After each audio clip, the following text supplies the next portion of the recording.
India Pakistan का handshake आने वाले क्रिकेट मैचों में आपको शायद दिखे। क्रिकेट फैंस, एक बहुत बड़ी डेवलपिंग स्टोरी आपके साथ शेयर कर रहा हूं। इस स्टोरी को आपको मैं एक कहानी की तरह ही सुनाऊंगा। काफी इंपॉर्टेंट है आपके लिए यह याद रखना कि आज 21 जुलाई 2026 है। डेट मैं इसलिए मेंशन कर रहा हूं कि जुलाई के महीने में आपको मैं अभी बताऊंगा कि सितंबर अक्टूबर में क्या कुछ हो सकता है। सितंबर अक्टूबर में क्या है? एशियन गेम्स में इंडिया पाकिस्तान एक दूसरे के सामने आएंगे और क्या वहां पे हैंडशेक होगा?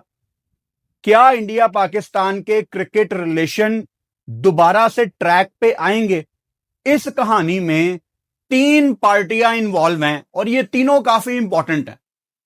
एक पहले नंबर पे जो सबसे इंपॉर्टेंट मेंबर हैं इस कहानी के, वो हैं राजीव शुक्ला, बीसीसीआई के वाइस प्रेसिडेंट, जो कि हमेशा से पाकिस्तान इंडिया की क्रिकेट को देखना चाहते हैं कि इंडिया पाकिस्तान की क्रिकेट होनी चाहिए। बल्कि एशिया कप जो पाकिस्तान और श्रीलंका ने होस्ट किया था, उसमें राजीव शुक्ला रॉजर बिनी के साथ पाकिस्तान भी आए थे मैचेस देखने, और ओवरऑल आपको वो पाकिस्तान क्रिकेट को लेके बड़े पॉजिटिव नजर आते रहे हैं।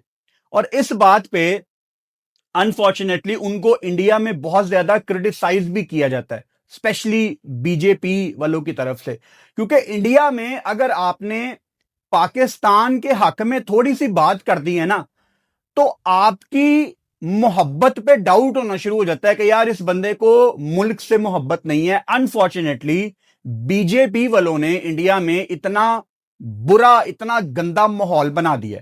स्कॉटलैंड में आईसीसी की मीटिंग हुई 10 दिन पहले, हमने उस पर बकायदा वीडियो भी की थी। उस मीटिंग में बैकडोर डिप्लोमेसी हुई है। अब बैकडोर डिप्लोमेसी क्या होती है? अनऑफिशियल तरीके से मीडिया का प्रेशर ना आए, मीडिया में ये खबरें ना आए या लोग इसके बारे में ना जाने, तो जो स्ट्रांग लोग होते हैं अच्छी पोजीशन पे, वो अक्सर बैकडोर डिप्लोमेसी का रास्ता अपनाते हैं। अनऑफिशियल तरीके से आपस में बैठते हैं और डिस्कस करते हैं कि ये हमें करना चाहिए, ये होना चाहिए, ये ठीक है, ये गलत है, और फिर इसको आहिस्ता आहिस्ता ऑफिशियल तरीके के तहत अप्लाई किया जाता है। कुछ ऐसा ही हुआ है राजीव शुक्ला की एक इंपॉर्टेंट मीटिंग, एक इंपॉर्टेंट बैठक पाकिस्तान क्रिकेट बोर्ड के दो इंपॉर्टेंट लोगों के साथ स्कॉटलैंड में। तीसरी पार्टी जिसको पिछले हफ्ते ऑन बोर्ड किया गया राजीव शुक्ला और पाकिस्तान यानी बीसीसीआई और पाकिस्तान क्रिकेट बोर्ड की एक अनऑफिशियल मीटिंग के बाद, ब्रॉडकास्टर्स। कुछ इंपॉर्टेंट ब्रॉडकास्टर जो कि इस टाइम श्रीलंका में मौजूद हैं। अब आपके लिए जरा बैकग्राउंड इसका बनाता हूं। ये जितने भी ब्रॉडकास्टर होते हैं ना, ज्यादातर फ्रीलांस काम करते हैं। कभी सोनी के लिए काम कर लिया, कभी स्टार के लिए काम कर लिया, कभी इनको ऑस्ट्रेलिया में बुला लिया जाता है, कभी कोई स्काई को बंदा चाहिए इंग्लैंड में, वो बुला लेते हैं। तो ये जो ब्रॉडकास्टर होते हैं ये ज्यादातर फ्रीलांस काम करते हैं। कुछ इंपॉर्टेंट ब्रॉडकास्टर्स जो कि श्रीलंका में मौजूद थे एज ए फ्रीलांसर, उनको इंडिया फ्लाई करवाया गया और उनसे मीटिंग की गई, और ब्रॉडकास्टर उसमें ज्यादा खुश हुआ कि यार हम तो चाहते ही हैं।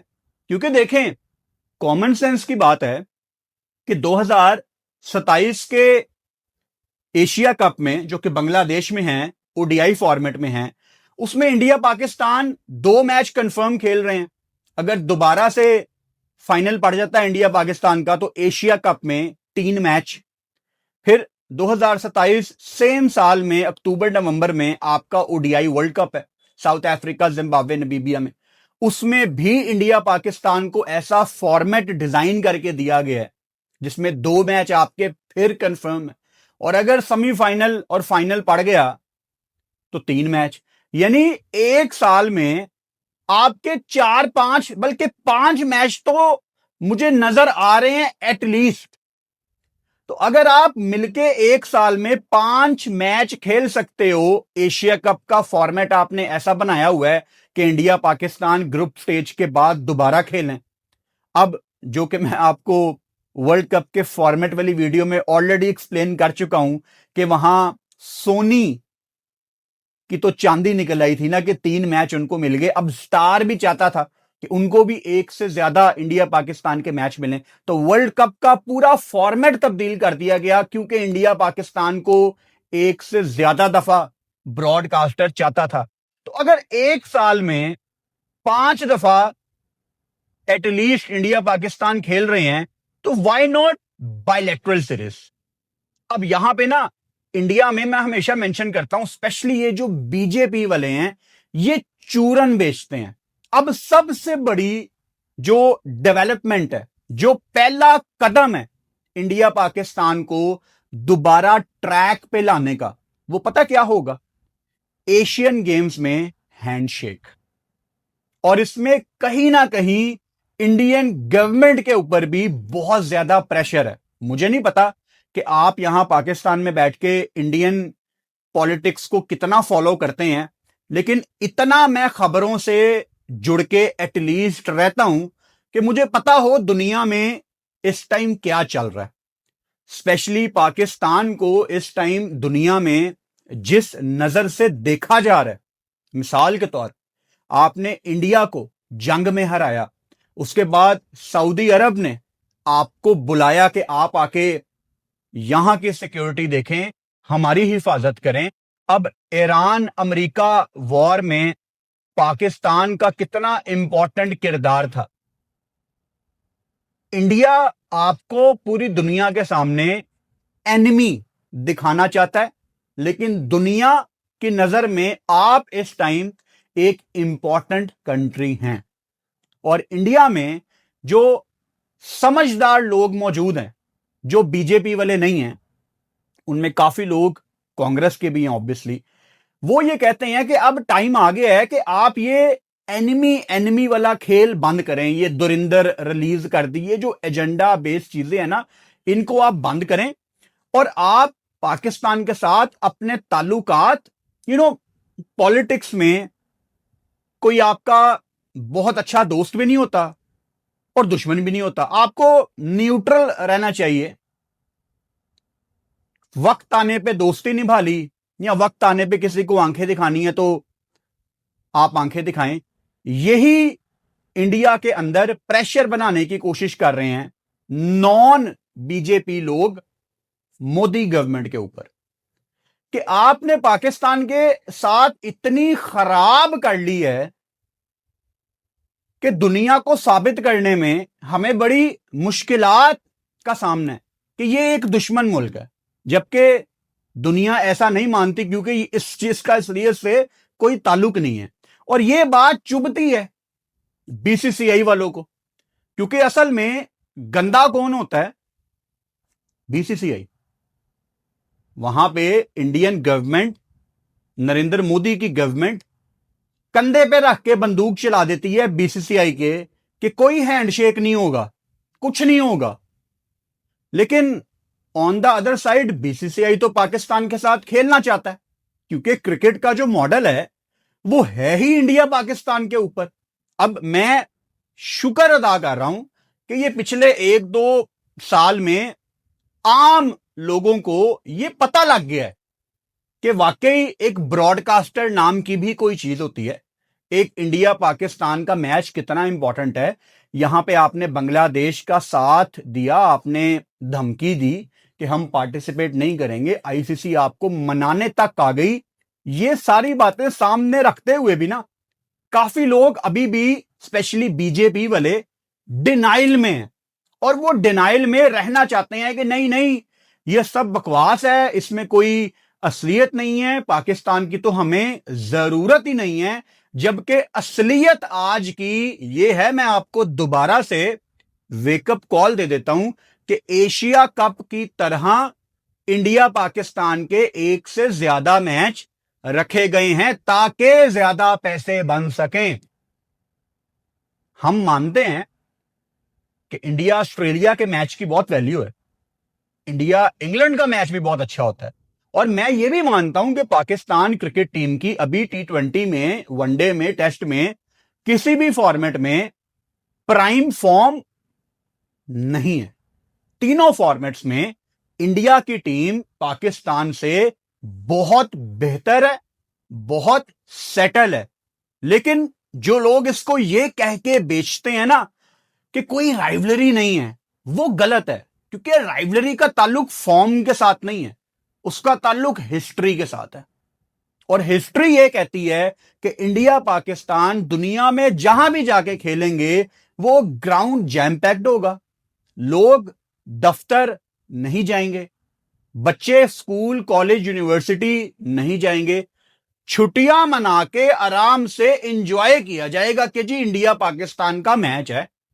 इसको आप जितना मर्जी कान इधर से पकड़ लें उधर से पकड़ लें, ये असलियत नहीं बदलेगी। अच्छा, ये जो कहानी है ये 3 दिन पहले मेरे पास आई। अब ये स्टोरी इतनी बड़ी थी कि मैं नेचुरली ऐसा हो गया हूं अब कि मैं फौरन से ना उस पर रिएक्ट नहीं करता कि हाँ यार ये तो बड़ी इंपॉर्टेंट स्टोरी है, चलो मैं इस पर वीडियो करता हूं। मैं उसको पहले अपने तरीके से आराम से उसकी तस्दीक करता हूं, चाहे 1-2 दिन निकल जाएं। क्योंकि जिम्मेदारी है मेरे ऊपर कि अगर मुझे चंद लोग सुनते हैं तो उन तक ठीक बात पहुंचे। मुझे टू बी ऑनेस्ट थोड़ा सा ना डाउट था कि पता नहीं इसका सोर्स ठीक है कि नहीं। लेकिन जब मैंने दूसरे एंगल से ब्रॉडकास्टर को पता किया कि वाकई ही क्या श्रीलंका से कुछ फ्रीलांस ब्रॉडकास्टर्स ट्रैवल करके इंडिया गए हैं, तो वहां से फिर इस स्टोरी में जान आई। और फिर मैंने मजीद इसको वेरीफाई करने के लिए अपने पाकिस्तान क्रिकेट बोर्ड में कुछ हाई ऑफिशियल से भी इसकी तस्दीक की। तो क्या सितंबर में इंडिया पाकिस्तान हैंडशेक करने वाले हैं? क्योंकि ये होगा पहला स्टेप। अब 1 मिनट के लिए हम ये मान लेते हैं कि सितंबर में, क्योंकि पाकिस्तान के कप्तान एशियन गेम्स में साहिबजादा फरहान हैं, फरहान का अगर हैंडशेक हो जाता है श्रेयस अय्यर के साथ, तो वहां पे जो जलालत, जो गालियां इंडियन टीम को पड़ेंगी, जो गालियां श्रेयस अय्यर को पड़ेंगी, वैसे भी बेचारा 2 सीरीज हार गया बैक टू बैक, उसका जिम्मेदार सिर्फ बीसीसीआई है। क्योंकि बीसीसीआई क्यों पहले मोदी गवर्नमेंट की बातों में आया? अब ठीक है, आप ये कह सकते हैं कि क्रिकेट बोर्ड वही करेगा जो गवर्नमेंट कहेगी, लेकिन बाद में जाके जब बीसीसीआई ने लेटर निकलवाया इंडियन गवर्नमेंट से कि नहीं जी आप वो स्पोर्ट्स मिनिस्ट्री से भी लेटर निकलवाएं कि जो आपके इंटरनेशनल टूर्नामेंट है उसमें तो हम पाकिस्तान से खेलेंगे ना, ऐसे तो नहीं हो सकता क्योंकि खेल तो बिल्कुल मुख्तलिफ है। बाद में जाके इनकी चीखें निकली, यही पहले काट लेते। मैं अभी भी सोचता हूं और आई एम श्योर कि ये काफी लोग सोचते होंगे, दुबई में जो रायता फैलाया सूर्या कुमार यादव ने, अगर उस इंडिया की टीम में रोहित शर्मा या विराट कोहली होते तो क्या इंडियन टीम हैंडशेक से इनकार करती? मुझे आज भी ऐसा लगता है कि अगर इंडिया की T20 टीम में रोहित शर्मा और विराट कोहली होते तो 100% हैंडशेक होना था, चीजें कंट्रोल में होनी थी। आप इसका बैकग्राउंड समझें कि इस टाइम इंडियन टीम का कोच कौन है? गौतम गंभीर। अब गौतम गंभीर जब इंडिया के कोच नहीं बने थे, आप हिस्ट्री उठा के देख लें, उनके बयानात उठा के देख लें, गौतम गंभीर को नफरत है पाकिस्तान से। वो बहुत ही बुरी जुबान इस्तेमाल करते हैं, बड़ी हकारत की निगाह से वो पाकिस्तान को देखते हैं। आप उनके माजी के पास्ट के कितने इंटरव्यूज उठा के देख लें, वो बिल्कुल भी रिस्पेक्ट शो नहीं करते। तो गौतम गंभीर को मनाना कि जी वो पाकिस्तान को हमने जरा आंखें दिखानी है, इस चक्कर में हैंडशेक नहीं होगा, ये काफी आसान है। और फिर उसमें मेरा ख्याल है सूर्या कुमार यादव को भी एक थोड़ी सी उम्मीद थी कि नहीं यार, क्या पता मुझे भी मोदी गवर्नमेंट की टीसी करके थोड़ी सी एक्सटेंशन मिल जाए। आगे T20 वर्ल्ड कप आ रहा है, उसके बाद मेरी एज भी ज्यादा हो गई है, फॉर्म भी थोड़ी सी ऊपर नीचे है, लेकिन उन्होंने उठा के इसको बाहर फेंका है। यानी सिर्फ एक यूज किया गया सूर्या कुमार यादव का। हालांकि मुझे एज ए प्लेयर स्काई बहुत पसंद था, लेकिन इज्जतें खत्म हो गई। कोई रिस्पेक्ट नहीं है मेरी नजर में सूर्या कुमार यादव की आज। क्योंकि देखो, ऑन फील्ड उसने जो किया वो तो ठीक है, लेकिन उसके बाद जब टूर्नामेंट खत्म हो गया है, वो इंडिया जाके भी बच्चों वाली स्टेटमेंट्स इशू कर रहा है कि ऐसे लग रहा था जैसे फील्ड पे मोदी जी खेल रहे थे। ले फिर मोदी जी नु ही छीके पै रहे सी फरहान कोलों। मतलब क्या ये बच्चों वाली बातें हैं कि आप इस कदर आपने खेल को गंदा कर दिया। मतलब हमने तारीख में पहली दफा देखा कि एक टीम ड्रेसिंग रूम का दरवाजा बंद कर रही है, आपसे हाथ नहीं मिला रही, एशिया कप की ट्रॉफी लेने नहीं आ रही। अब इसको दूसरी तरफ ले जाया जाएगा कि मोहसिन नकवी ट्रॉफी अपने साथ ले गए। तो भाई, आपके लिए इंतजार किया था ना स्टेज पे, स्टेज पे आ जाते ट्रॉफी। उन्होंने ग्रेस दिखाई, पाकिस्तान टीम हारी थी। यहां पे तो भाई क्या होता है कि अगर कोई पॉलिटिशियन आया है ना ट्रॉफी देने, या कोई इंपॉर्टेंट बंदा आया ट्रॉफी देने लोकल, मिसाल के तौर पे मुझे फौरन से यहां पे बांग्लादेश का वाकया याद आता है। शेख हसीना ट्रॉफी देने आती थी और उनका बड़ा इन्फ्लुएंस था, इंटरेस्ट भी था क्रिकेट में। अगर बांग्लादेश हार जाता था, वो वापस चली जाती थी, वो ट्रॉफी नहीं देती थी। अब मोहसिन नकवी क्योंकि एशियन क्रिकेट काउंसिल के प्रेसिडेंट भी हैं, तो वो स्टेज पे आए ग्रेस दिखा के। पाकिस्तान हार गई और उस टाइम कितने टफ हालात थे, इतनी गर्मा गर्मी तो मैंने इंडिया पाकिस्तान की पहले कभी नहीं देखी। फिर भी उन्होंने ग्रेस दिखाई, वो वहां पे खड़े हुए थे, आपका इंतजार कर रहे थे। अगर मैं सूर्या कुमार यादव की जगह होता ना, तो मेरी तो सबसे बड़ी जीत ये होती कि मैंने मोहसिन नकवी के हाथ से ट्रॉफी ले ली है। लेकिन इन लोगों का विजन ही बड़ा छोटा है। अगर आपने पाकिस्तान को नीचा दिखाना था तो आप तो जीत गए थे यार, आके ट्रॉफी लेते, अपनी सेलिब्रेशन करते। लेकिन वो गलाजत, छोटापन, क्योंकि बैक होम लोगों को खुश करना है कि देखो हमने उनसे हाथ नहीं मिलाया, देखो हमने उनके हाथ से ट्रॉफी नहीं ली, लेकिन उनके साथ क्रिकेट खेल ली। वो भी एक दफा नहीं, 3-3 मैच खेल लिए। वर्ल्ड कप में पाकिस्तान ने ऐलान कर दिया था कि हम नहीं आएंगे, और इंडियन टीम वहां जाके इंतजार कर रही है। तो असलियत तो ये है। अब ना इंडिया में लोग भी आहिस्ता आहिस्ता समझ रहे हैं कि लोगों को भी इस्तेमाल किया जा रहा है बीजेपी गवर्नमेंट की तरफ से। ये काफी इंपॉर्टेंट है मेंशन करना। इंडिया, पाकिस्तान, ये दो ऐसे मुल्क हैं जिनके अंदर बहुत ज्यादा पोटेंशियल मौजूद है। क्या इंडिया में गुर्बत नहीं है? क्या पाकिस्तान में गुर्बत नहीं है?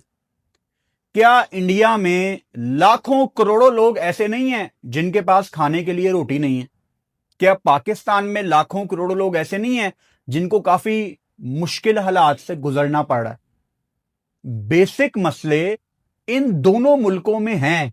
मैं मानता हूं कि इंडिया के हालात पाकिस्तान से थोड़े बेहतर हैं, उनकी इकोनॉमी थोड़ी ज्यादा मजबूत है, लेकिन हालात इंडिया में कोई बहुत ज्यादा अच्छे नहीं है। गुर्बत वहां पे भी है।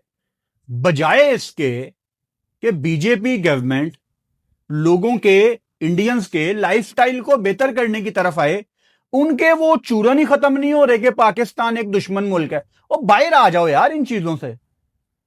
मतलब मुझे तो बहुत बुरा फील होता है जो इंडिया में मुसलमान लोग रहते हैं, आए दिन कोई ना कोई खबर आ जाती है सामने कि उनको कितनी मुश्किलात होती हैं। अभी बकरा ईद पे दोबारा से वही जो हर साल होता है, बीजेपी के जो कट्टर हिंदू हैं कि नहीं जी वो बकरा ईद नहीं मनाई जाएगी, गाय को ज़िबा नहीं किया जाएगा। या जो वेज लोग हैं नहीं जी कोई किसी किस्म की कुर्बानी नहीं होगी, और सबसे ज्यादा गायें इंडिया में ज़िबा होके बाहर जाती है, गाय का गोश्त। मतलब ये असलियत चीजें हैं। किसको बेवकूफ बनाते हैं यार आप लोग? मतलब वो जमाने चले गए 1980 1990, आपने मुसलमान को सबसे गंदा दिखा दिया या सिखों को फनी दिखा दिया। ये हमेशा अपने आप को सबसे बेहतर दिखाते रहे हैं कि हम बड़े सुप्रीम हैं, हम बड़े हाई कैलिबर के लोग हैं। क्या सिखों पे ये नहीं हंसते रहे? अभी वो दिलजीत की मूवी आई सतलुज, वो इंडिया में बैन कर दी गई, प्लेटफॉर्म से हटा दी गई। क्यों? ताकि लोगों को असलियत पता ना लगे। अपने आप को सुपीरियर दिखाने के लिए मुसलमानों को यह गंदा शो करते हैं, सिखों को यह गंदा शो करते थे। अब तो मजबूरी है इनकी। अब तो सिखों में बहुत ज्यादा ग्लोबल सुपरस्टार्स आ गए हैं इंडिया में, जिनकी वजह से ये इंडिया वाले उस तरह से सिखों पे वो वाली फिल्में नहीं अब बना सकते जिसमें ये सिखों का मजाक उड़ाते थे। लेकिन वहां पे जो मुसलमान है, शाहरुख खान, सलमान खान, आमिर खान, उनके अंदर इतनी हिम्मत ही नहीं है कि वो ठीक को ठीक कहें, गलत को गलत कहें। तो मुसलमानों के ऊपर आज भी वीडियोस बनती हैं, आज भी इनके कंटेंट क्रिएटर मुसलमानों को वीडियो में पता नहीं क्या कुछ कहते हैं। मेन स्ट्रीम मीडिया में फिल्में बनती हैं जिसमें मुसलमानों को दुश्मन दिखाया जाता है। पाकिस्तान से ज्यादा मुसलमान इंडिया में है। कोई अच्छे हाल में नहीं है। आई एम श्योर काफी लोग खुश भी होंगे, लेकिन खबरें आती है ना सामने, आप उनसे डिनाइल में नहीं रह सकते। तो बीजेपी गवर्नमेंट को अब जो इंडिया के अंदर प्रेशराइज करने की कोशिश की जा रही है कि यार ये पाकिस्तान इंडिया के अब जो क्रिकेट के हालात है ना, ये नॉर्मल तरीके से आप चलने दें। मुझे लगता है कि ये डेवलपिंग स्टोरी आगे जाएगी, और जब कभी फ्यूचर में, आज से 10 दिन के बाद, 15 दिन के बाद, 20 दिन के बाद, इस टॉपिक को जब मैं कभी कंटिन्यू करूंगा तो शायद बकायदा आपको सोशल मीडिया पे इसकी खबरें मिलना शुरू हो जाएं। लेकिन आज 21 जुलाई को आपको मैंने एडवांस में बता दिया कि अगर एशियन गेम्स में पाकिस्तान इंडिया का हैंडशेक होता है तो आपको पता होना चाहिए कि इसकी शुरुआत जुलाई 2026 में हो चुकी थी। ये बिल्कुल ऐसे ही है जैसे इंडिया पाकिस्तान के हालात बहुत गर्म थे, अभी जंग को महीना हुआ था, 1.5 महीना हुआ था। मैंने आपको तब कंफर्म कर दिया था कि एशिया कप होगा, क्योंकि स्टेडियम बुक हो गए थे दुबई में, उनको पैसे रिलीज कर दिए गए थे। तो फिर दरमियान में जो भी टाइम गुजरना था वो फॉर्मेलिटी थी। टाइम पे Asia cup was always on the cards. इसके बाद अगले टॉपिक पे आते हैं। अगला टॉपिक है हमारा आज की इस वीडियो में, पाकिस्तान ऑब्वियसली जैसा कि आप जानते हैं कि वेस्ट इंडीज में मौजूद है। आपका एक 4 डे वार्म अप मैच भी चल रहा है जिसका आज आखिरी दिन है। कोई एक्सक्यूज नहीं है पाकिस्तान के पास, क्योंकि आपके प्लेयर्स कहते रहे हैं प्रेस कॉन्फ्रेंसेस में आके, इंटरव्यूज में आके कि जी बड़ा तगड़ा कैंप था, हमने अपनी कमजोरियों के ऊपर काम किया है, ऐसा कैंप बड़ा इंपॉर्टेंट होता है। यहां बड़ी गर्मी थी वेस्ट इंडीज में, तो इससे बेहतर मौसम होगा, हालांकि ह्यूमिडिटी होती है। तो आपने हर लिहाज से इस कैंप को बैक किया। फिर उसके बाद कितना, मतलब मुझे ये सोच के अच्छा लग रहा है कि पाकिस्तान वेस्ट इंडीज गई है और एक प्रॉपर 4 डे गेम मिली है आपको।